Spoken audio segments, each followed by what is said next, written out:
In 2015, if you wanted to watch the newest anime in the US, you had two choices: wait 6 months for a buggy DVD release, or sail the high seas of piracy. It was a broken market. Then, a red envelope arrived from Los Gatos, California. Netflix didn't just enter the anime market, they nuked the existing power structure. They turned a niche Japanese subculture into a global mainstream obsession. Today, we aren't just looking at streaming numbers.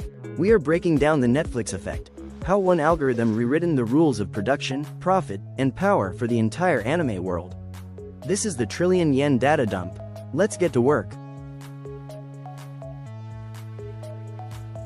To understand the effect, we must understand the before. Before Netflix, the anime business model was a Heian-era feudal system. It relied on the production committee. Remember Yumi's breakdown? Studios were cogs. Profit came last to the animators. International rights were an afterthought, pennies on the dollar sold to local distributors. The goal wasn't global saturation. It was selling Blu-rays and toys in Akihabara. The system was designed for scarcity. If you were a global fan, the industry essentially told you, "We don't want your money." This was a market failure of catastrophic proportions. A demand vacuum waiting for a catalyst. Enter Netflix. They didn't arrive with a creative vision, they arrived with data. When Netflix started licensing anime, they noticed something impossible to ignore: anime over-indexed. A tiny slice of content was driving massive engagement. But unlike a TV network, Netflix didn't need to guess why. The algorithm already knew. The Netflix effect, defined, is the application of macro-scale data to a specialized creative field. They realized that Castlevania or Devilman Crybaby didn't need to be hits in Japan. They just needed 5 million people globally to watch them all the way through. Netflix proved that anime wasn't a Japanese product, it was a global language. The algorithm realized that if you like The Witcher, you will probably like Berserk. It's not magic, it's just matrix multiplication. And that math unlocked billions in value. Wait, Renzo, Netflix is paying studios directly? And they're letting us keep the merchandise rights? What's the catch?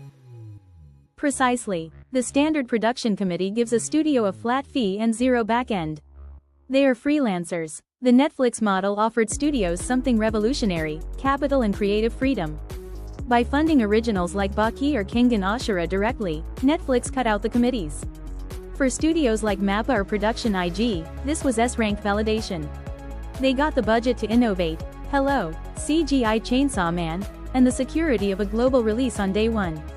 It transformed studios from factory workers into intellectual property co-owners. This is why quality exploded. But there is a dark side to abundance. When you can watch 50 anime at once, nothing is special. The Netflix effect created skip intro culture. It valued completion metrics over narrative pacing. To satisfy the algorithm, anime had to become faster, louder, and more immediately engaging. The slow burn mystery died. If the viewer doesn't see cool power scaling in the first 5 minutes, they skip the series. This puts immense pressure on creators to prioritize moments over meaning. We are witnessing the homogenization of global storytelling. The Netflix effect is a filter. Only content that fits the matrix survives. The Netflix effect is not a passing trend. It is the irreversible globalization of a cultural medium. It brought money, validation, and a mainstream audience. But it also brought homogenization and a metric-driven creative philosophy. Japan used to build a fortress, now they build a platform. For you, as an anime business mind, the lesson is clear: the niche is dead. You must build your brand, your product, and your IP to speak the global language of data. The algorithm isn't your enemy, it's the environment. Learn to swim in it, or be drowned by it.